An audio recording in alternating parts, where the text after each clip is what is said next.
What's up guys, it's Amanda and welcome back to my YouTube channel. As you can tell by the title of today's video, we are going to be talking about techniques that you can use with the colorless blender.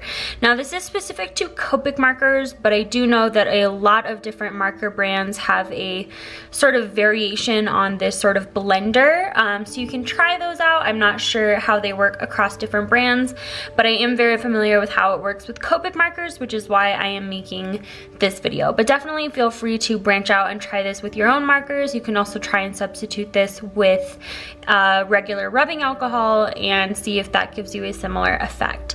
But let's talk a little bit about the colorless blender. Now it can come in a few different forms. Probably the most common form to most of you is the marker form. Now in the Copic marker coding system, the color is 0 because it is colorless. So this is what the marker looks like. I have this sketch marker, but this is available, I believe, in every single marker that Copic makes, maybe with the exception of the wide marker.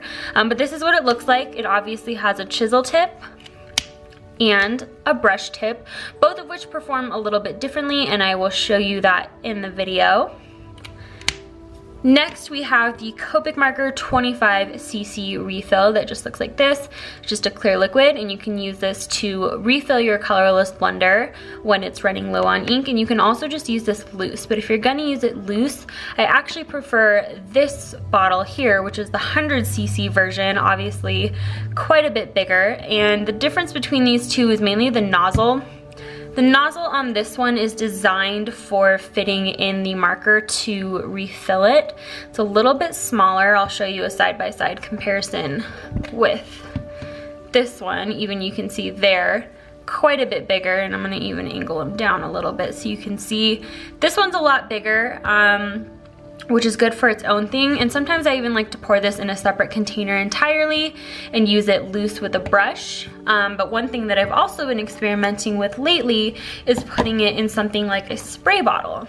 So as you can see here, I just have a spray bottle with a little bit of the colorless blender fluid inside. And that's why I prefer to have this larger size on hand, is it's just more convenient to use it loose, and I don't feel like I'm going to go through this size as quickly. So I have this size reserved strictly for the marker, and I have this size used more for these sorts of techniques that I can either use with a brush or use in a spray bottle. And these spray bottles are super inexpensive. You can usually find them in the travel section at your local grocery stores or Walmart, Target, places like that. They all have them, and they're usually just around $1 or so. So yeah, let's get into the techniques.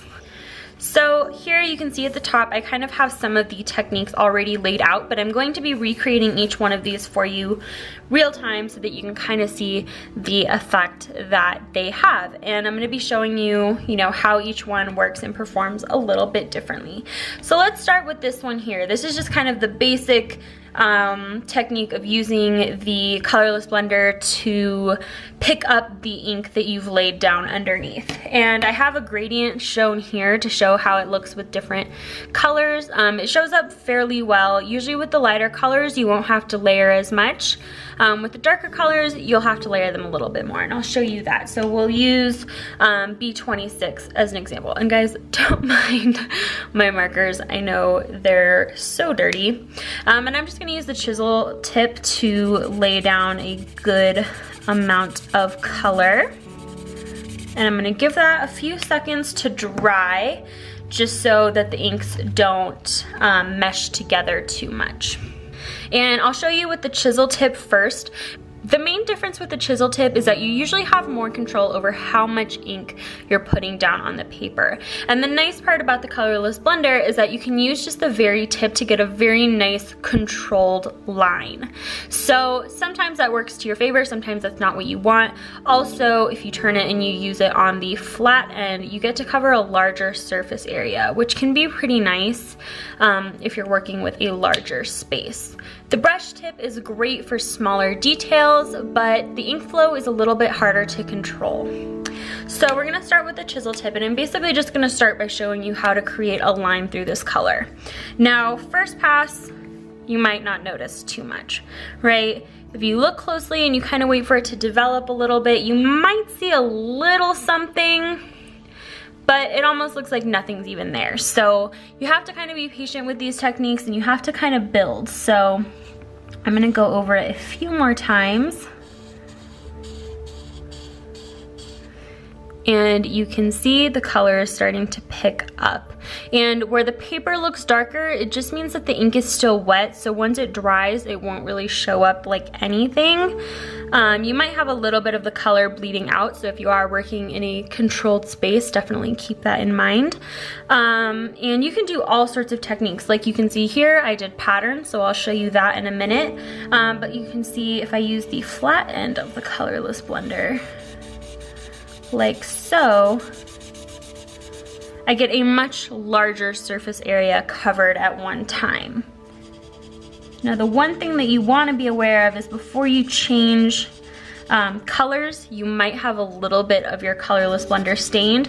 So one thing you can do is you can just top it with some colorless blender fluid to kind of clean it off, or you can just kind of rub it out on the paper and it usually comes out pretty clean. So now I'll show you what the brush tip looks like, just in comparison. You might find that it has just a little bit more variation. So if you're wanting to have more precision, I kind of recommend using the chisel tip, but that's what that looks like. And you can get very thin kind of controlled lines with this as well, just to show you the difference. So that's what just kind of the basic technique looks like, where you're just picking up the color from underneath the paper and kind of just creating variation. Now this is great if you have limited markers at your disposal because you have a lot of versatility when you have the colorless blender. Now a similar technique to this, if you don't have the colorless blender but you have a very light marker and a very dark marker in the same color family, again I'm going to take B26 and I'll show you a semi-similar technique. So I have the colors B26 and B21. Obviously B21 is a lot lighter. You can see that's the color that I used over here on this end. You can actually kind of do a similar technique with just a lighter marker. So again, I'm gonna just take the brush tip on this one and you go over it a few times. And you can see it still picks up that color rather well. And I find that it's also usually a little bit smoother than the colorless blender depending on the color. Like you can see here, I sort of got this little blip or this little, I don't know, kind of weird bleeding thing happening here. Sometimes that looks really cool, but if you're really wanting it to be very clean and very controlled, you want to be careful with this sort of thing. So sometimes using a color actually kind of helps with this. But it really just depends on your piece and what you need this technique for. So you can see if you go over a darker color with a lighter color, it does distort that darker color just a little bit and can allow for some really cool effects. So that's just a different technique that you can use, but actually, as you can see, it kind of achieves pretty similar results. Now we're gonna move on to textures and patterns, and I'm gonna use the color B24 for this. I'm not sure if that's the exact one I used there or not, but it doesn't really matter. See, this one looks a little bit lighter, but that's okay, it totally works. So we have our little swatch laid down. We're gonna give that a few seconds to dry, and then we are going to go in with the colorless blender. Okay, so I'm gonna attempt to make like a polka dot pattern like I did on the upper part here. And pretty much I use the brush tip exclusively for this because when you kind of point down with it directly, it just naturally makes a nice round shape. So what I like to do is just dot it and kind of hold it down for a few seconds so that the ink kind of really seeps into the paper and disperses that dark ink out. Now one thing that you kind of want to keep in mind is that anytime you're using the colorless blender, you do run the risk of ink bleeding, not only through the paper, but just kind of out of the lines. Like if I'm working really, really close to the border here, like I'll do that on this one, you can see that colorless blender just kind of pushes that ink outwards, which may just mean that you have to go in and touch up your line art after, or touch your piece up in Photoshop, something like that. But these kinds of effects are really, really cool to create, and they can add a lot of dimension to your piece. So it's good to know how to do them. So I'm just gonna kind of go through and add a few more polka dots here so we can wrap up this pattern. And then I'll show you guys how I kind of did this like crisscross, almost plaid looking pattern as well. It's a very similar technique, and I'm just gonna stick with the brush nib. But again, you could use the chisel nib if you wanted to. So again, I'm just gonna kind of start by drawing lines, and you can see I go over the same line several times, and sometimes if you don't have a very steady hand, you might have to slow that process down a little bit so that you make sure that you're hitting the same area every time, because if not, it can look a little bit less defined. So I'm just gonna start by drawing a few horizontal lines, and once I kind of have a motion established, I don't really pick up the marker. I kind of just wiggle it back and forth without lifting it off the paper, because I feel like it becomes a little bit more intense that way. So you can see we kind of almost have like an American flag looking thing going on here, but I am going to add some vertical lines as well. So there we have our horizontal lines, and then I'm going to go in with some vertical lines, doing basically the exact same thing. I might overlap the polka dot pattern a little bit here, but that's okay. You do just kind of want to make sure that they're spaced out pretty evenly, especially if you're trying to create like a clothing pattern or something like that. And you can see that that kind of just creates a really cool effect that you can use in a lot of your pieces as well. Now we're going to move on to this sort of brush technique, and this technique I use a lot when I'm doing backgrounds, especially things like galaxies or sort of like more abstract looking backgrounds. And I'm gonna use a lighter color for this just to show you what that looks like. So this is B21. I'm just sticking with this B color family just for the sake of this video. You can do this with any color, it does not matter. So what I've done is I've just grabbed a little jar to put some of the loose colorless blender fluid in, and a brush. I typically like to use a round brush for this, but you can experiment with different brush types to see if you can achieve different effects.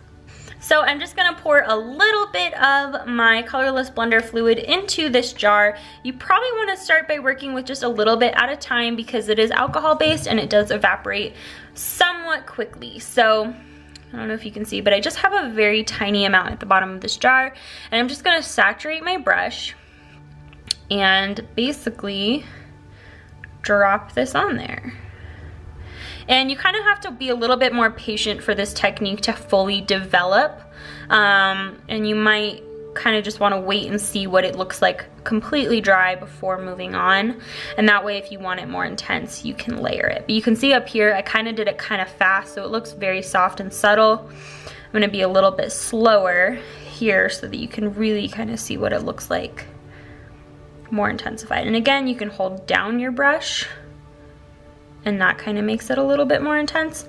And then you can also go back over certain areas to further intensify them. So in this technique, you can kind of layer your results a little bit, which I think is really cool. And this is a great like underwater technique, because this can kind of look like bubbles. It can also kind of look like blurred lights, you know, so it's a cool technique to play around with. And it almost makes it look more like watercolor or even like a digital painting, because it doesn't read like marker, because these aren't techniques that marker typically provides you. But I'm just kind of showing you guys some different ways to achieve these results. So that's how you can do this sort of technique. Like I said, if you work a little bit slower, you get more crisp, more defined sort of bubbles, I guess. But if you work a little bit faster, they sort of blend together a little bit faster, and it looks a little bit softer. Now we're gonna move on to this technique, and I'm not really sure exactly why or where you would use this technique, except maybe in a background, but I wanted to show you it just for the sake of this video. So I'm gonna use B26 again, because like I said, in this one I did a lighter color, so I kind of just want to show you the differences among different colors. And I'm gonna even kind of do like a different shape. I'm gonna try and do like a square. But with this technique, the key really is kind of to work a little bit faster. So I'm just gonna quickly block in a square with quite a bit of ink. I wanna saturate my paper quite a bit, and then I'm gonna reach for my spray bottle. I'm gonna kind of lift my paper up here so I have a more direct angle. But I'm just gonna kind of spray this. You can see some of the ink's running a little bit, but that's an easy enough fix because what you can do is you can just kind of reach for a Kleenex and blot that, and it's not gonna look too messy. And again, you kind of just have to wait for that ink to dry.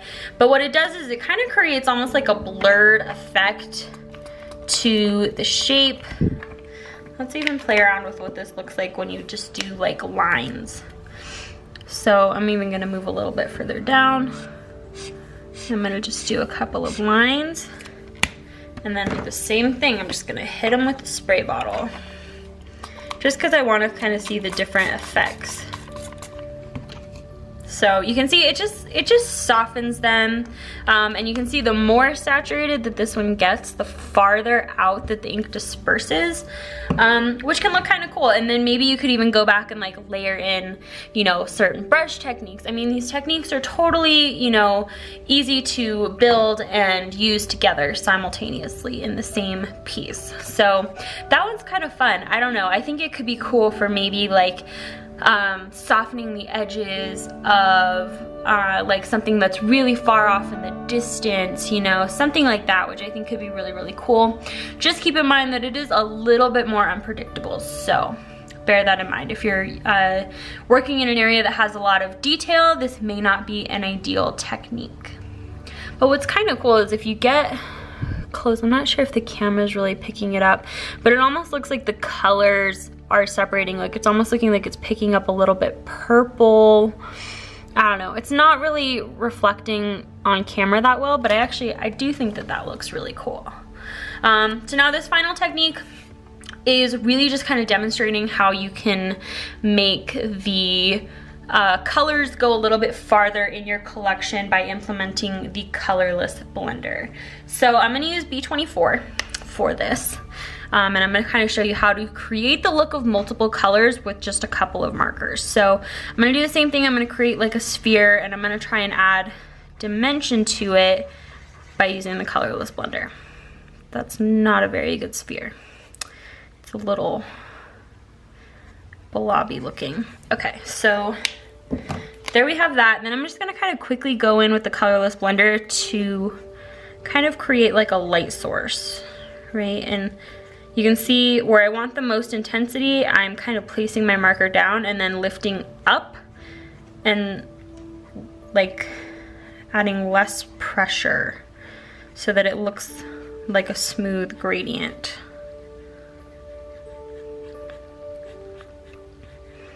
This would be like a cool technique for like an eye color. That's kind of the example that I think of, because you can add a lot of that kind of dimension without a lot of effort. And then I'm gonna let that dry for a second and then kind of build up the B24 color again to make it look even a little bit darker. Okay. So I'm gonna go in with another layer of B24 on the opposite side to make it look a little bit darker. And you can do this a few times, you can do this several times to really get the most out of your darker color or your main color to make it look as though it's like almost like a shadow. You can see it's not quite as drastic as this one, because this one I actually did use 2 blue markers. But if you do have limited markers at your disposal, having the colorless blender is going to help you a lot. You can see I can even kind of go over that a little bit. And then go in with the colorless blender again, and then just really kind of intensify this outer highlight. So you can see something like that is going to really help you out in your marker adventures. So I'm gonna zoom you out so we can kind of just take an overall look at these various techniques. These are by no means all of the techniques that you could do, but these are just some of the ones that I probably use most often within my own artwork, with the exception of this one. This one's still kind of new to me, but I thought it was fun, so I thought I would show you guys. But that's pretty much it. So if you guys have any questions, definitely feel free to leave me a comment down below, or if you have any additional techniques that you like to use the colorless blender for, definitely show me that as well, or explain it to me. I guess you can't really show me in the comments. I don't know, use illustrative words, I guess. So yeah, that's pretty much it for today's video. Thank you guys so much for watching, and I will see you next time. Bye!